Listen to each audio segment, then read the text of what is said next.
My name is Punya Mishra, and I am Director of Innovative Learning Futures in the Learning Engineering Institute, and I'm a professor in the College of Education at Mary Lou Fulton College of Teaching and Learning Innovation at Arizona State University.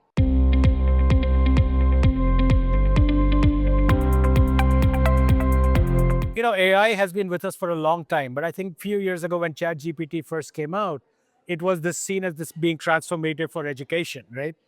People were worried that students are going to plagiarize and so on. I think the work that it has meant for me is being more critical and intelligent about how we can use it in educational context to recognize what it can do, but also what it can do. And so my role, I think, has become that of somebody who guides or informs the broader conversation that's happening around AI and education.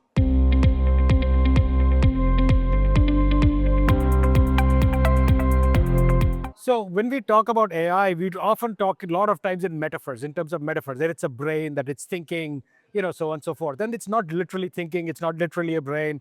So one of the metaphors that we came up with is that, you can think about these large language models or chatbots as being smart, drunk, biased, but supremely confident interns. And each word is very thoughtfully included in that they're smart. They can do things that we would never thought technology could do to converse with us, to do all kinds of help us write code and so on and so forth. So it's smart, but it's also drunk in the sense that it makes things up. So we have to be very careful to judge the outputs that it gives. It's also biased because it's been trained on data that comes from us as humans, and we have a lot of biases built into our system, whether according to race or gender or whatever it may be.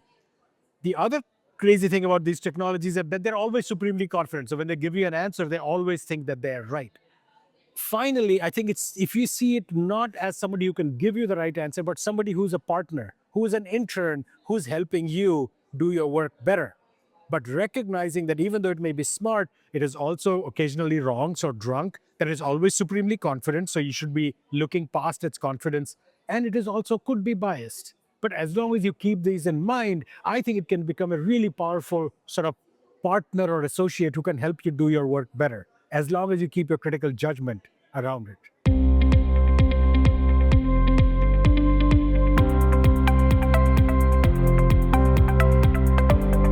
I think there are distinct sort of challenges to what is that cognitive offloading. That there is something necessary that's about the friction of learning. Learning is hard.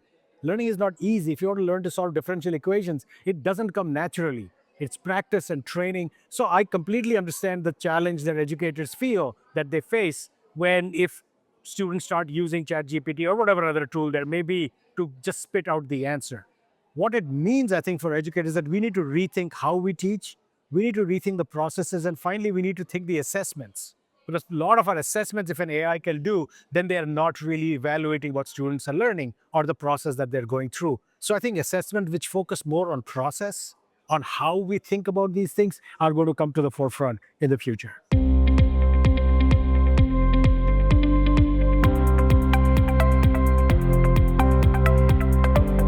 I don't think there are anything fundamentally new that we need to be teaching our students. Things like critical thinking, things like being skeptical of the information that's being given to you. These have been things we've been talking about for thousands of years. So I don't think that fundamentally changes, really. I think what we have gotten sometimes locked into is modes of teaching or assessment which have been become very rote and sort of routine.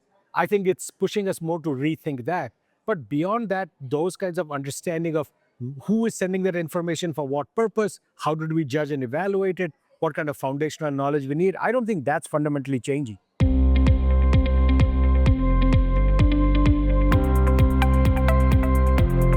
So I think the question of when we should start introducing these tools misses the point, because these tools are already a part of our lives, whether you like it or not. You have an Alexa, you have a Siri device, you use Google Maps. Our children are seeing these tools from the day they are born. So I think this thing that, when should we introduce it in schooling is asking the wrong question. The question really should be, how should we be teaching our students who are already living in a world which is immersed with these technologies, right? Which is these technologies are completely embedded around us. That to me is the more important question to ask, rather than when should we introduce it. It's already there. It's there in their lives. It has been for actually a few years.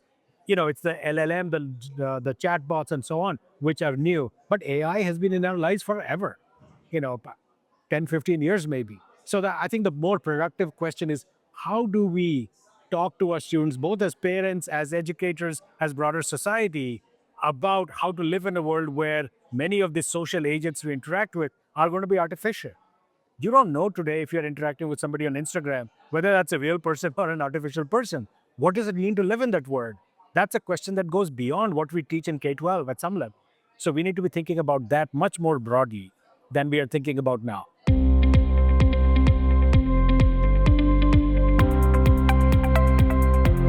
So I think the most significant risk that I see long term is if you think about social media, right? When social media first came out, I remember I was very excited by it. We had the Arab Spring, we had, I felt that this was the democratization of knowledge, the next Gutenberg revolution.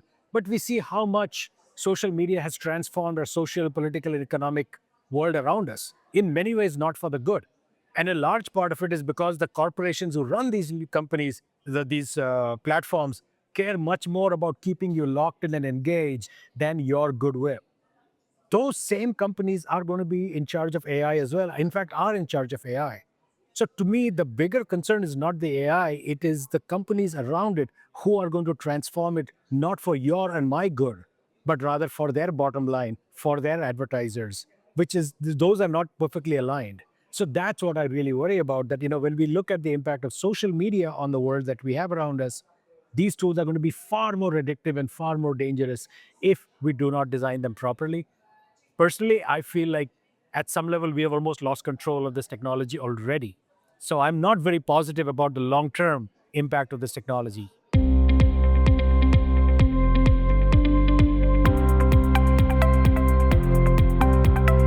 Speaking as a scholar, an academic, and a researcher, I think we play a very critical role in this space. Because if you talk to anybody else, they have an axe to grind. If you work for the industry, you want to support the industry and so on. If you work for government, you have a different kind of agenda. We are the only people who really don't have an agenda, but to ask the difficult questions. And so very often academia is criticized for, like, oh, whenever you ask them and a professor a question, they will say on one hand and then the other hand. I really think that is our superpower, because our job is for the world at large, to show the world at large that here are the positives, here are the risks, here are the benefits, here are the challenges, and to be neutral about that, to develop the next generation of students who can think the same way, critically and thoughtfully. So that's where I feel like our biggest power comes from, is to be that neutral third party who's both welcoming this technology, as in, like, yes, we are going to try and use it, but also being very honest about what are the positives and the negatives of it.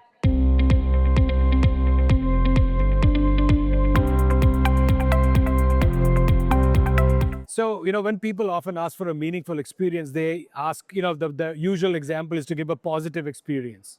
I'm going to give one which is not so positive. So, growing up in India, if you're good at science and math, you either become an engineer or a doctor and so on. So, I ended up in engineering school. I was interested in science, I was interested in math and art and poetry. And the engineering program, the way it was taught, just completely did not care for those wide interests. It was all about exams and tests and so on. So yeah, I did reasonably well, but I never saw myself as an engineer. And I think that's a really powerful thing that taught me that there could be good, motivated students who are not doing well in the system, that the fault is not with the student necessarily. Or in fact, we should never start with the assumption the fault is the student, but start rather with the assumption that the fault maybe is with us as educators or the educational systems that we have built, which are spitting out students and not treating them properly, not recognizing their wide interests or specific interests or whatever, not recognizing them to be the human beings that they are, right? And so to me, that has made me a better educator, because it always makes me question, when students don't do well, how is that my fault? How is that a fault of the system within which the students are? And then that allows us to, for me to try to become a better teacher, or to design better systems within which our learners exist. So that's a very important experience in my life, I think, which sort of defines a lot of the work that I did and I do continue going forward.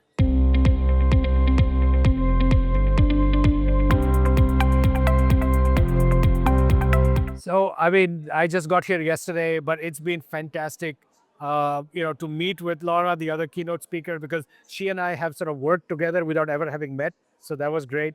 The conference seems to be great. The workshop that I did after my keynote talk Workshop was fantastic. I really enjoyed the interaction with all the people in the room. We had a pretty nice so it's been a great conference so far, and I'm looking forward to the next 2 days.